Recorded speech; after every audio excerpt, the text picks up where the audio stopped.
New Thought Media Network. We are a global broadcast network of positive music, media, and entertainment, inspiring humanity's evolution along the journey of enlightenment and creating a world of love, peace, empowerment, and prosperity for all. New Thought Media Network. Positively inspiring.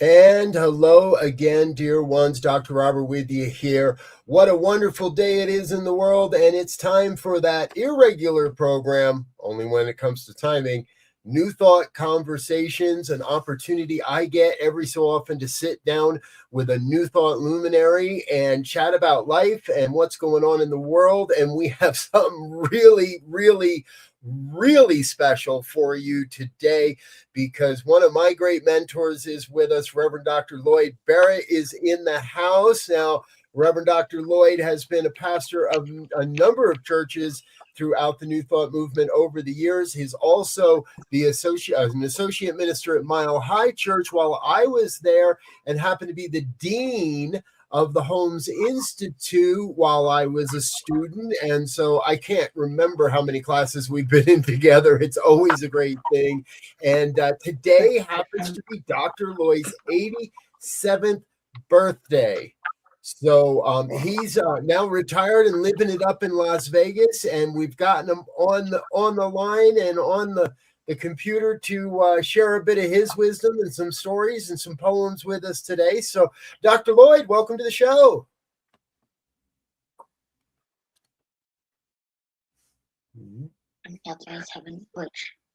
Hello.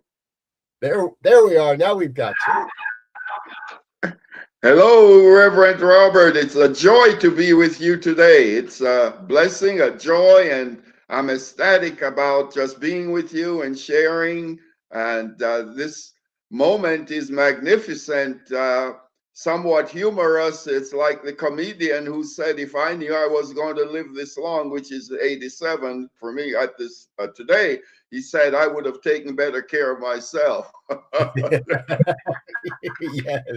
Now, we had the chance to be together back in September when we were visiting Las Vegas, and you were so gracious, invited myself and my wife and Reverend Elzia and his wife over for dinner. And I'll tell you, folks, Dr. Lloyd's still a really good cook. So if you ever get the chance, but we were sharing that day, and some of what we were sharing is what led to all of this today. So I'd like to kick this off. If you would give us a little bit of your background in history. How did you get started in religious science and with science of mind? How did it capture you, and where did it all get started? Well, thank you so much. Actually, in 1969, I was transferred to Los Angeles by a major brewery company. I had worked for them in the Midwest and was transferred there. I had never heard of Science of Mind, and one of the vice president of sales in Milwaukee gave me the name of someone that he had attended the University of Cincinnati with, and he said to me, call this lady and tell her I recommended the connection. This lady lived in the Baldwin Hills area, not too far from where then Ray Charles lives. And I must confess, I was sort of like a giddy 30-year-old. I called this lady, and she said, she was very formal. She said, young man, I know a church where there are about 500 young people on Wednesday nights.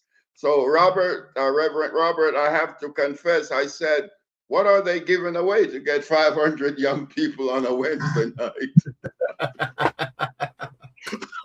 This is true. And anyway, fast forward, we agreed to meet, and my first attendance at Founders Church, which at that time was pastored by Reverend Dr. William Hornaday, whom Ernest Holmes trained, was the minister there. And I had never previous to that time, I had never attended a church where people were there in shorts, because growing up in Jamaica, even if it's 90 degrees, everyone come with a jacket and a tie.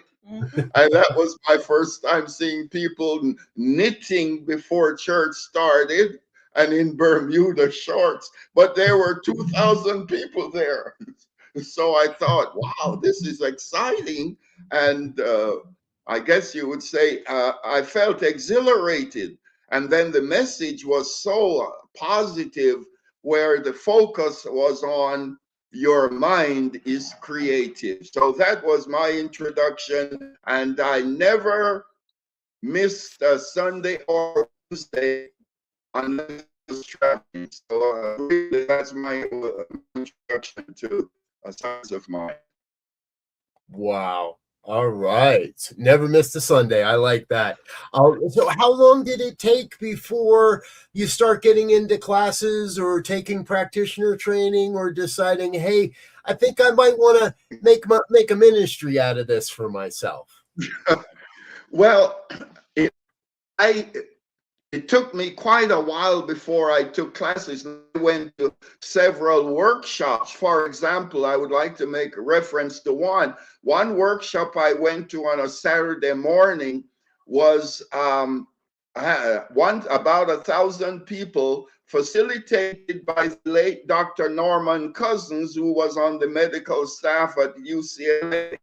So he and Dr. Hornaday facilitated this workshop. And one of the things they did among the 1,000 people present, they randomly took blood pressure readings. And then they did soft music, deep breathing, affirmative prayer, and then took the blood pressure readings again. And I was amazed that in many instances, blood pressure readings went down anywhere from 10 to 20 points in less than 20 minutes or less than 30 minutes. And that intrigued me. Sure. And I kept going, but I really never took classes until 1980, when I was transferring from by that time I was a pharmaceutical salesman, and I started taking Science of Mind classes at the Long Beach Church. I was interested in this thought by Dr. Holmes that said, if you look at beauty long enough, you become more beautiful. And I equated that with the thought that said, we are chemists in the laboratory of the mind. What shall we produce? So fast forward, I started teaching in Compton, and I took the thought that if you look at beauty long enough, and I wanted to see if I could get results from that. Took flowers from my garden to the classroom 2 or 3 times per week, put it on students' desks. Then I used beautiful music when they were coming in from recess or lunchtime or Monday morning. Then I put beautiful thoughts on the board and asked them to select a thought or a word per day. Again, if you look at beauty long enough, so I had beautiful music, beautiful thoughts, and beautiful flowers. And I wanted to see if that really worked. And I must say this, share this with you. It worked so well that on one occasion, the vice president of the school came in to see my classroom management skills. And apparently he was accustomed to seeing chaos. And after about 12 or 15 minutes observing me, he got up and literally shouted, "Barrett, are you tranquilizing my kids?" So there you have it.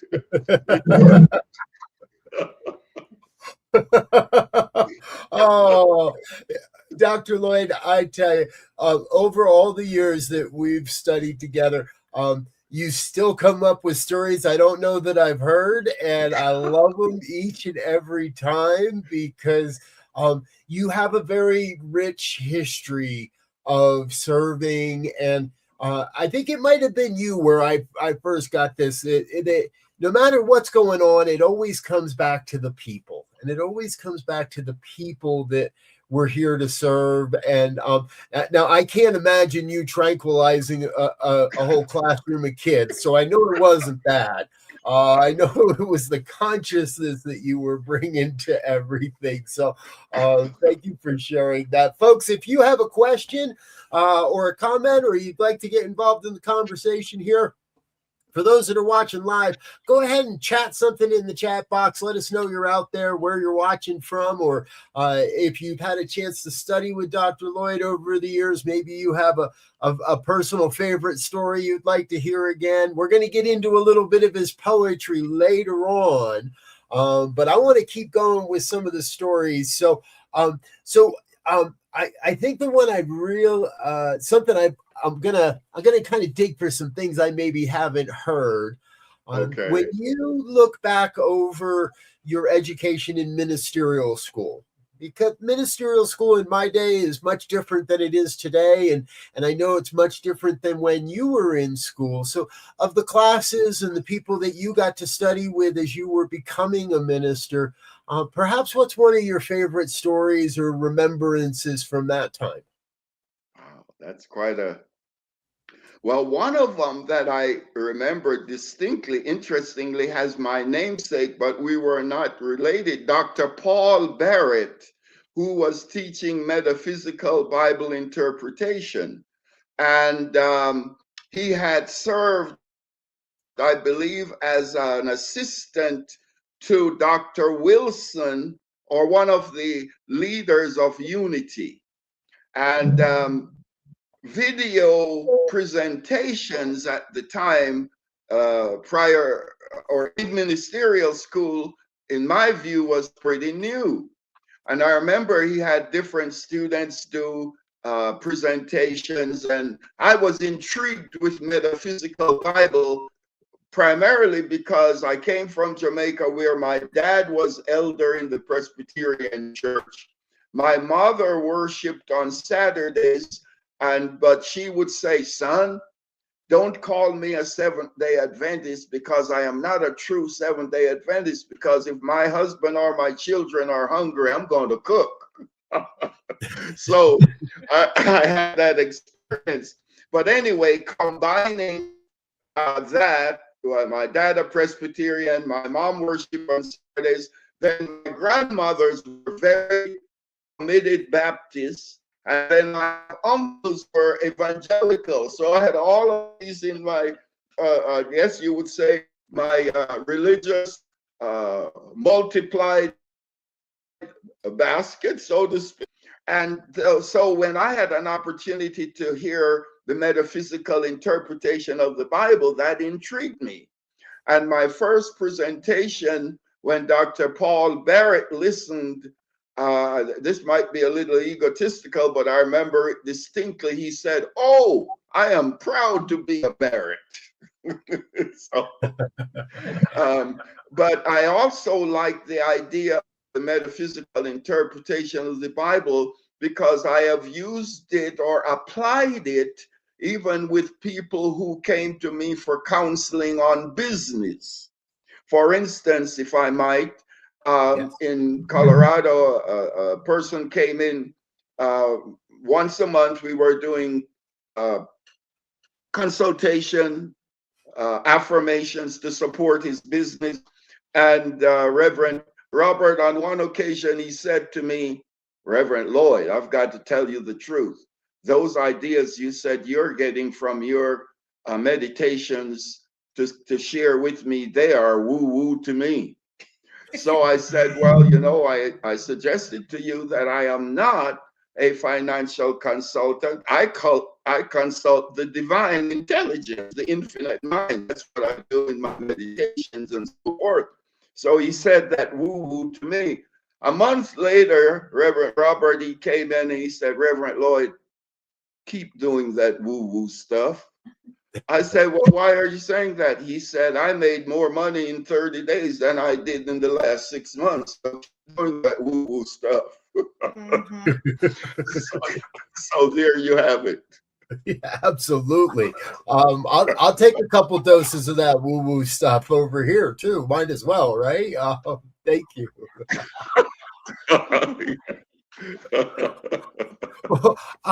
Now, before we get into more church stories, I want to shift just a little because over the past, maybe it's longer, but over the past year or so, I noticed that we're starting to see more of you on social media and posting on Facebook and stuff like that. And Yes. it seems to me like you've been celebrating. Now, today's your birthday, and today's the big Yes. celebration, but it seems to me you've been celebrating your birthday like this whole past week. So, what's been one of the favorite things or the most exciting things you've gotten to do to celebrate this birthday over the past week or so? Well, one of them has been a friend of mine and I went to Bellagio to look at the glass. She's interested in blowing glass. And then we had a chance to go to the gardens and to look at the beautiful flowers. Again, think of, and I equated it, what if we could consistently remind ourselves that we have access to immense beauty? Not just, naturally we appreciate going to a botanical garden, but sometimes we forget that the mind and all its vast field of possibilities has creative energies for beauty. It's equivalent to Michelangelo saying, I saw an angel in the marble and I just chipped away until I set it free. So going to the garden or other places that tend to remind us of the immense creativity of nature, as the botanical garden did. And I'm hoping we could go back this afternoon because most of the garden was closed. We just got to see a little part of it. So that's one of the celebrations. And one of the reasons I thought of starting the celebration early, Reverend Robert, is that life is really a celebration, even with all its challenges. It's like a journey, just because there is a detour on the journey doesn't mean the journey ended. You've got to, you've got to keep finding ways to reposition our thinking or re-strategizing or creating new affirmations, but creating new ways. One way I was guided to remind myself is our consciousness is our passport. Because our consciousness takes us to different ways and different experiences than even a blueprint can take us to. So in a way, our consciousness is our blueprint because it guides us on our journey. It takes us to that experience where Walt Whitman says, I am larger, better than I thought. I did not know I held so much goodness. And it's not egotistical. We have goodness and possibilities that we are not alerting ourselves that we have access to. And we do. I hasten to share this.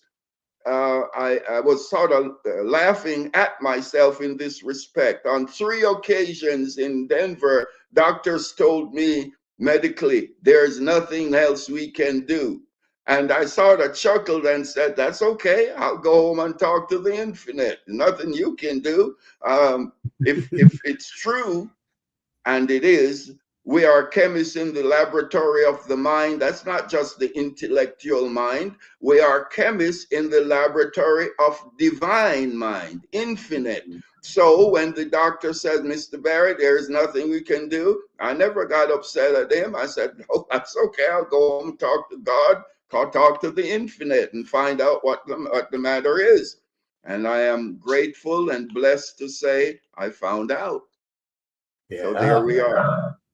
Proved every one of them wrong. I love it. Folks, if you're just tuning in and you're wondering what you've stumbled into here today, this is one of those wonderful conversations I get to have on occasion. Today we are celebrating 87 years on the planet with Reverend Dr. Lloyd Barrett. He's currently living in Las Vegas, and Dr. Lloyd, when we were in the green room before all this got started today, you and I were sharing a little bit, and you were talking about, and I think this is so important in today's world, because with everything that's going on politically, socially, economically, environmentally, all over the place, one of the things that's most important is staying at that level of the desired consciousness, of the consciousness we wish to hold. And so I would love if you would share some with the audience, some of your strategies to stay in that high consciousness, to be consistent with your practice, and to stay in that consciousness that well, I'm just going to go talk to God about it. Okay, well, thank you, Reverend Robert. One thing that is essential, and that is for us to make an assessment in consciousness. Sometimes I refer to it as consciousness assessment. Many years ago at the Escondido Church, Shekinah and I did some classes. We called it a spiritual checkup. And what we did, we looked at various aspects of our lives, and we presented this to the congregation, or the community as it's referred to at this time. And the idea is, for example, to look at relationships. And we might ask ourselves question, how clear are we with everyone in this relationship? Do we have clarity? Do we have harmony? Are there issues that ought to be healed, clarified, or brought into greater focus? We look at our health, not only our physical health, but our emotional health. Are we monitoring who we are and what we are? Reverend Robert, this leads me to share an idea called Your Body Speaks. And how it came about was someone who at that time managed our thrift store church came in, and she had significant challenges with her back, and she was expecting me to do a prayer treatment and an affirmation, which I frequently did. However, on this occasion, I was guided to ask, have you written a thank you note to your back recently? She chuckled and she said, oh, Reverend Lloyd, come on. I said, well, wait a minute. If you have worked for someone for 65 years and they never told you thanks once, how happy and enthused would you be to keep working for that person? And she said, oh my God. So shortly after that, I was guided to write something called The Body Speaks. And the body in speaking says, I am the house of your spiritual temple, and I find the perfect place for your heart. Even when you ignore me, I love you. I am your body. I manufacture chemicals in your brain to enhance your self-worth. And I also protect your delicate organs from hurts. I am your body. Treasure me. Be aware of me. I am here for you because you are here for the infinite, for God. And as your body, I am here for your noblest expectations. And I am also here for your most magnificent dreams. I am your body and I speak. And so there you have it. it's the idea, Reverend Robert, that I find useful is to look at various aspects of our lives. And to support that, I recommend and I use what I call my MPM, my mind power moments. And that is not waiting until there is some kind of catastrophe to do affirmations. I literally recommend and do at minimum of 3 times a day. It might be just a very short statement with a deep breath. It could be, I am peaceful, powerful, and poised, for I know who I am, with a big smile. Mm. It could be, I am energized, enthused, infatuated, and infused with the power of a mighty mind. And it could be shorter than that. It could be using your name. I love this, the idea of using your name with positive thoughts, like Robert Brzezinski. Could be, I am renewed and I am blessed. And take a deep breath. It's like when I became a practitioner, I thought you had to write a long prayer in order for it to be effective. Like we used to say, you don't have to write an epistle to be an apostle.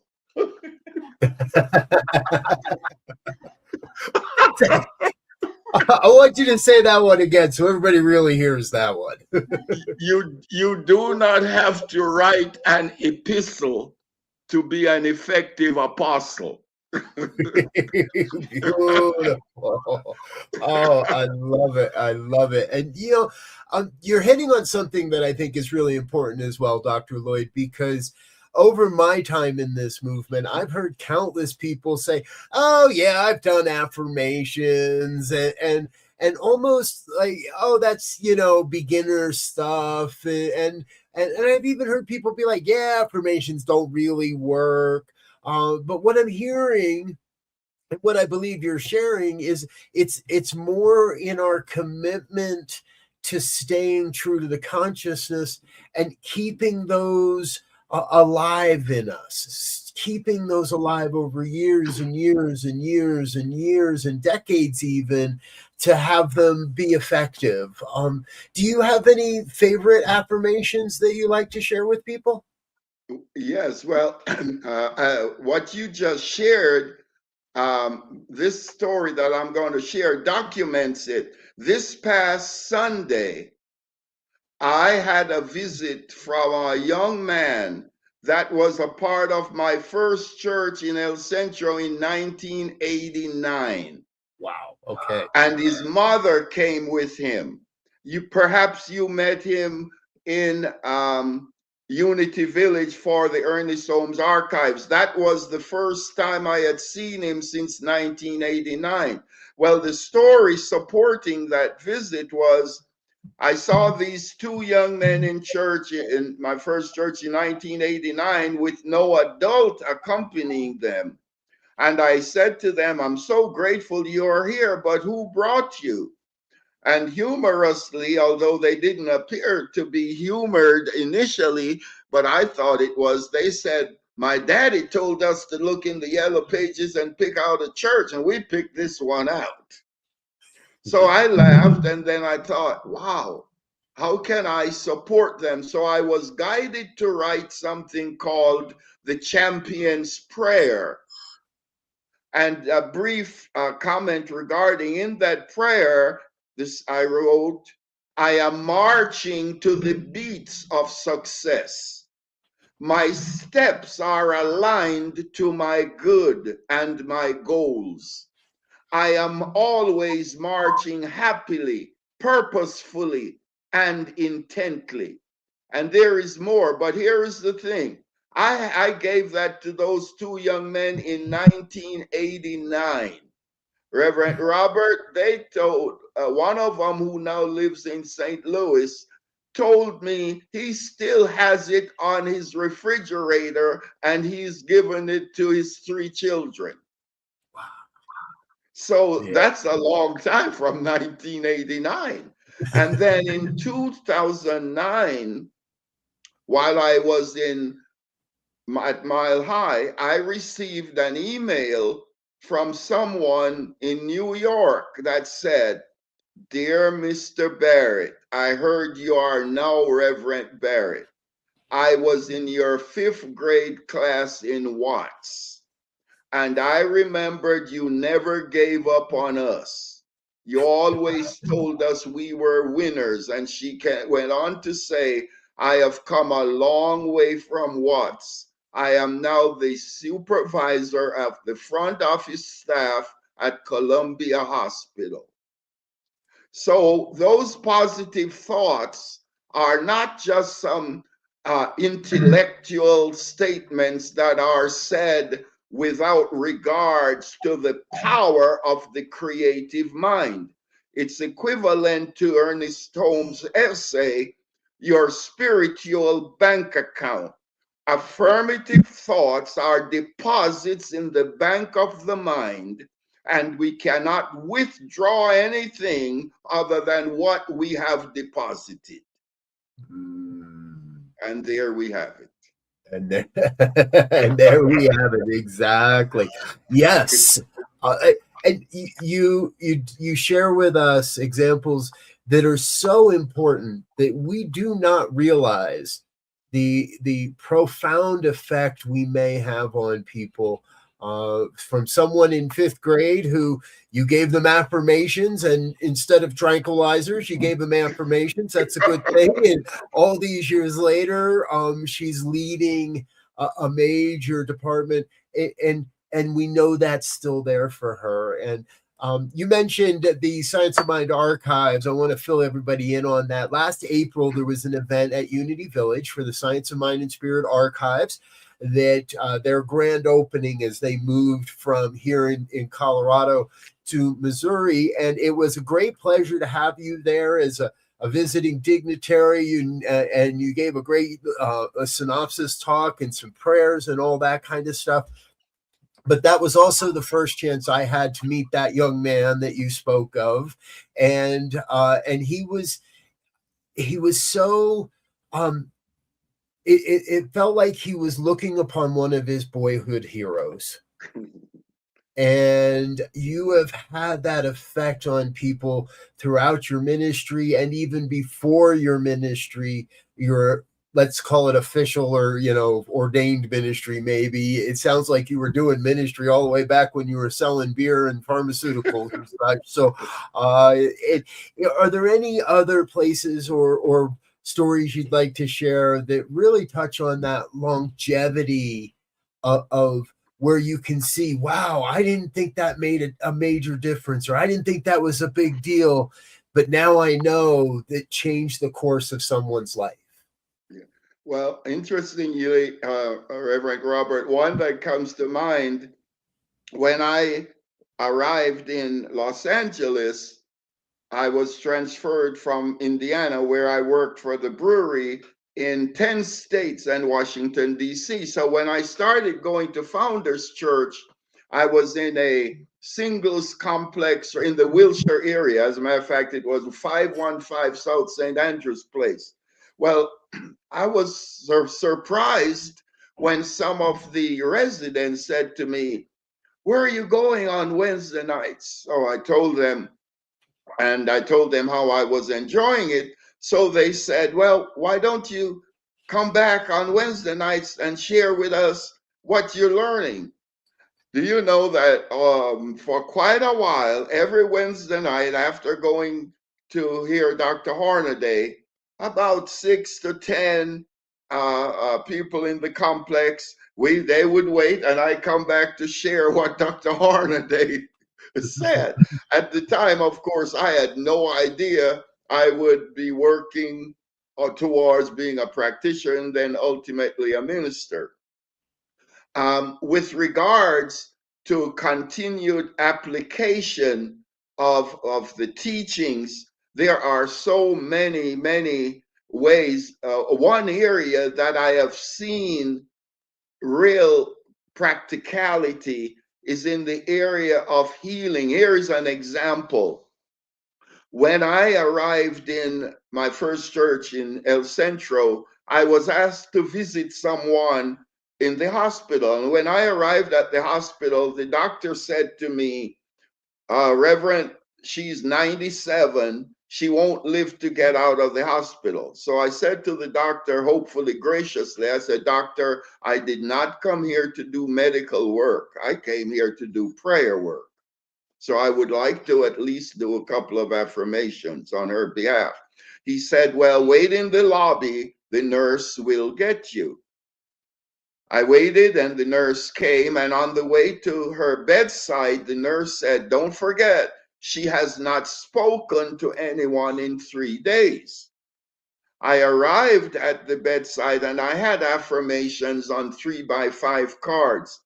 I read the first 2 cards, and when I started reading the 3rd card, the lady opened her eyes and said, my mind is rich. My whole body is rich. So I said to the nurse, man, may I borrow your pencil? Because she sounds better than my affirmations on the cards. So fast forward, she was 97. She lived in a little town nearby called Holtville. At one time, Holtville was referred to as the carrot capital of the world. It's that whole area, Imperial Valley, was significant agricultural area. Fast forward, Shekinah and I did her memorial in Lancaster, California, when she was 106. From 97. So I do believe in doctors, but of course, like in many, when you saw me at the Mile High there on the Wednesday night in September, I was there to do a memorial that day, September 3rd, because in November or October of 2022, someone called me from Lutheran Hospital saying they were about to put their mother in hospice and needed my advice. And I said, well, you know, I don't do advice, I do prayers. So anyway, in our conversation, I shared the story that I just told about the 97 and then the lady who lived to be 106. And fast forward, I offered to that young man that I would do prayer work with his mother every evening for as long as he wanted. And the idea was, if we can put, or as we place positive, affirmative thoughts in the creative mind, while we are asleep, instead of worry, the creative mind, as Ernest Holmes says, take the direct impression of our thoughts and act upon it. And so from October 2022, that lady transitioned in 2025. And that's one of the reasons I was in Colorado in September to do her memorial. She lived at least 2 years beyond what the doctors thought. So that's a field where I believe science of mind is quite applicable and we get results. Yes. Amen. I have, I believe I've shared this with you before, that I've often considered the science of mind as the fountain of youth. None of us look as old as we really are. You don't look a day over 72, to be honest. So right, yeah, it's like, and to go from 97 to 106, or whether it's 2 years or 3 years or 10 years, we each have the power within us to, and we just need to kind of get the reminder sometimes. And it sounds like you've done a great job at reminding people that we do not have to be bound by the conditions of the body temple of our own life. And it kind of makes me wonder, do you like have a number in your head of how much longer you really want to hang around? Like, are you shooting for 120 or 115, or do you have a number in that regard? if you look at it chronologically, my mom transitioned in 2021 at age 99. Okay. And she was not ill. She was ill like in April and she transitioned in July. And she had my niece call all of us 2 months with my mother saying, call all my children and tell them I'm ready to leave now. So she it's like she had her plans. I very likely are going to be around quite a while, Reverend Robert. I feel as one of my favorite biblical thought is, I am as strong now as in the days when Moses sent me. Yeah. And another one is, which I use quite frequently for myself. For by thee I have run through a troop, and by my God I have leaped over a wall. And I believe that many of the breakthroughs that I've had, it's like leaping over walls. And may I say, in a way, humorously but true, I have leaped over many walls without having any bruises. So, I love it. Beautiful. Good, good, good, good. I'm going to take that to mean we've got at least another 20 plus years of Dr. Lloydisms to look forward to, and poems, because folks, if you didn't know and you're just tuning in, we're celebrating Reverend Dr. Lloyd's 87th birthday today. And it seems to me you haven't exactly slowed down all that much, because when I was in school, you would constantly be giving us poems and reciting your own poem and your poetry and stuff. And as we were in the green room today talking, you shared that you've got one you want to share specifically with us today.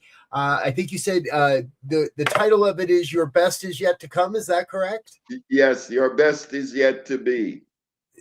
Yes. Perfect. And Well, and the last few lines, I think, summarizes to a great degree, or it brings into focus some of how we might examine our lives. Because many times, for instance, we have goals, we have desires, we have intentions, we have aspirations, and many times we begin on a path, and for whatever reason, we feel maybe it's sabotaged, or maybe we have lost interest. And yet, it's equivalent to the thought that the universe gave me some time ago that says, the journey has not lost the spark, although the path seems long. In other words, we started on the journey. We might call it a vision, we might call it an intention, a goal, a desire. And for whatever reason, it got short circuited. So, in a poetic form, what the universe gave me was this, or is this: have you in haste recanted all your dreams, banished your hopes, or rekindled any old fears? Oh, be patient. The beauty of your dreams still lie to be revealed. Your answer comes. Your best is yet to be. I believe it's essential for us to remind ourselves that our best is yet to be. Recognizing that the universe is always creating, recognizing that we have the capacity to affirm the highest truth for ourselves as consistently as we so desire. And I might add, keep this in mind, a thought by Dr. Ernest Holmes that is relevant to this conversation. He said, we do not have to convince ourselves of what other people think. We only need to convince ourselves of what we think. So, with that, I invite us to convince ourselves that we are chemists in the laboratory of the divine, that the vault of infinite goodness is open, and our responsibility, whenever we are ready, is to enter the vault. But please remember, it's important to make deposits, positive, enriching, enlightening deposits in the vault of the mind, so that we can go in to make the necessary deductions when the time comes. Oh, beautiful, beautiful, beautiful. Folks, if you aren't writing these things down, no worries, because the recording is going to live forever. And you can catch us on Dr. Lloyd's YouTube channel, as well as the New Thought Media Network channel. And we want to encourage you, please go to YouTube, and we'll make sure we put some links in the chat box or in the description of this program, and subscribe to Dr. Lloyd's YouTube channel, because I know that you're working with some folks that are working to support you in bringing out more live video, short video clips, and other snippets. How does it feel to kind of be on the verge of a whole new form of ministry for you now, as you start to step into the world of YouTube? I go to a thought by Dr. Holmes again, where he said, "A new light is coming into the world. We are on the borderland of great discoveries." So I am on the borderland of great discoveries, and I authentically believe that, and I'm trusting that it'll be great discoveries for all of us. There is so much to learn. I have to share this with you, Reverend Robert. Someone said to me, "Reverend Lloyd, now that you're retired," this was some time ago, "what are your plans?" So I said, "I plan to study." So this person said, "Oh my God, if Reverend Lloyd plans to study, what am I going to do?" so, so I reminded him that there are so many possibilities to grow, to learn, to discover. The mind is, as I believe it's Christian D. Larson, I believe, an early metaphysician, who had the strategy when he would present to people, he would say, "Abundance," and they would shout, "Limitless." "Continued growth," "Limitless." "Financial prosperity," "Limitless." "Happy, healthy, wholesome relationships," "Limitless." So that's what I want to remind myself and remind others, that we are limitless. The universe in its infinity is really limitless. Yeah, I love it. Well, I'll tell you that if you're still studying, I'm ready to sign up for the class that you're going to teach about what you're learning. Because whatever it is that you're studying, I want some of that too. So, folks, we are sharing that link across the bottom of your screen there. Please do head on over to YouTube, subscribe to Dr. Lloyd's channel, and give him some of that love and attention, so we can build his station and his channel. You've heard us say it here on New Thought Media Network. The more positive spiritual channels we have on that platform, the more people that are speaking the truth as they understand it in the New Thought world, the stronger the algorithms are to pick up all that we're laying down. So come pick up some of what Dr. Lloyd is laying down over on that channel. I love that you're still learning and you're still willing to step into these things and such. So now we're going to run out of time here soon, but before we do, I want to make sure people know a couple of other things.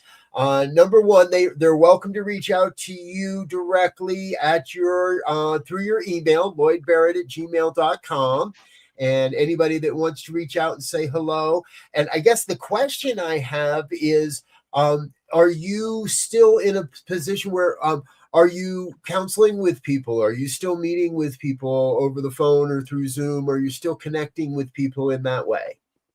Yes, I do. As a matter of fact, I have prayer partners, and people call me for prayer, for counseling. And yes, I am available. And I might point this out. I think this is very relevant to our being together today. When I was, for my 65th birthday, which was in Colorado, I was guided to ask Shekinah not to provide me any physical gift, but to have a visioning session, which was facilitated by a wonderful practitioner and her husband there in Lakewood area. And from that, Reverend Robert, came my true spiritual purpose in the form of THIS, that my spiritual purpose was to teach, heal, inspire, support this. And I find that even without telling others of it, sometimes I am amazed that once you have given your intention to the universe finds you for you to activate and to be functional in a positive, enriching, enlightened, and yet harmonious way to fulfill the mission. And it is a joy for my 87th birthday to have this interview that you so graciously are doing, and to activate and to rededicate myself to THIS, teach, heal, inspire, and support. And do I have time to share a poem that I think capsules that? Oh, yes, absolutely. It's called Victory. Once you have tasted victory, you will want to drink again. You will want to leap beyond the mark, and you will want to feel the spark. Once you have tasted victory, you will never wince again. Great power will bloom within your heart. Amazing messages you will impart. Ah, you have tasted victory. Yes, you have felt the spark. Ah, once you have tasted victory, all good you must impart. Victory. Wow. Yes, yes, yes, yes. Beautiful. Thank you, thank you, thank you, Dr. Lloyd. So, folks, don't run away just yet because we're not quite done. But we do want to let you know that if you'd like to connect with Dr. Lloyd in a social setting, he is going to be in Dallas, Texas, at the Center for Spiritual Living Dallas in April, the 24th and 25th. Now, this is Reverend Marquita Pierre's installation as the new senior minister there at the Center for Spiritual Living Dallas. The longtime senior minister, Reverend Dr. Petra Weldes, has officially retired. She spent her last Sunday in the pulpit not long ago, and they've been going through a transition with Reverend Marquita coming in there and being a part of that community. And so again, her installation, there's going to be, I don't know if it's an invite only party or not, but there's going to be a big event on the 24th of April, and you'll be in attendance, not speaking, but in attendance. And then also there on Sunday. So might be a chance to catch a quick coffee or buy Dr. Lloyd a lunch or something like that. But if you'd like to meet him, shake his hand and hear that rich voice in person, you're welcome to join the Center for Spiritual Living Dallas for that. And remember, again, let's put that email back up again. I want to leave it there. Yeah, you can email him, lloydbarrett@gmail.com. And if you're in the Vegas area, you know, email ahead. I'm wondering, Dr. Lloyd, before we go, and one last thing that just jumped into my head. You've been there now long enough. Like, what's the inside scoop? What's the inside scoop? If you're going to Vegas, what can't you miss? Wow. Well, what the interesting thing, many people come to Vegas and they forget that there are quiet neighborhoods where they can look at the mountains, you know what I'm saying, and enjoy.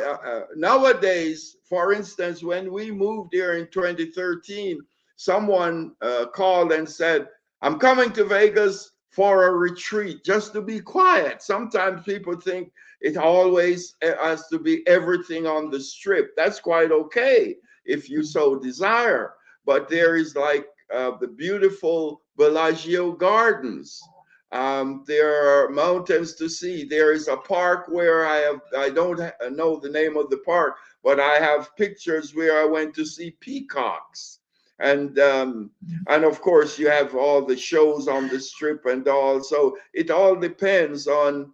I might point out that I have some benefactors from Colorado who I spend time with in meditation and prayer for 4 or 5 days in December at the Marriott Grand Chateau. There are a lot, and it's a beautiful place with no casinos, but a wonderful place. So I think what I'm recommending, Reverend Robert, is to remind ourselves that our consciousness is our passport. And in a humorous way, I say to myself, Lloyd, no one has ever left their consciousness at the airport.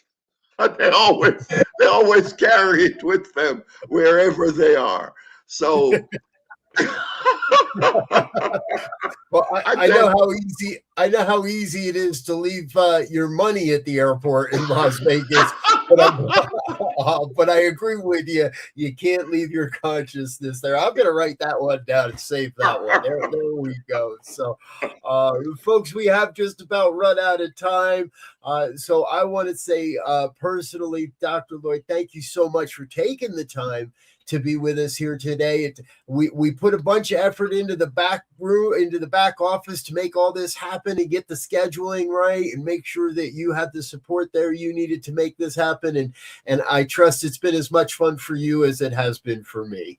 Tremendous. It's a great joy and much gratitude to you. And thanks to all the support I have had from you, from my right on the spot person here, Janice, and of course from Laura, your wife. And it's a joy. Yes, it's a team effort, folks, for sure. There's no way we could make it happen without all the folks in the background. So Janice there in Las Vegas and my dearly beloved Laura, thank you both for being a part of putting this all together. We're going to get out of here for now, folks. But again, I want to say thank you for being a part of what we're doing here on the New Thought Media Network. Until next time, we want to wish you peace and richest blessings. Bye now. Thank you.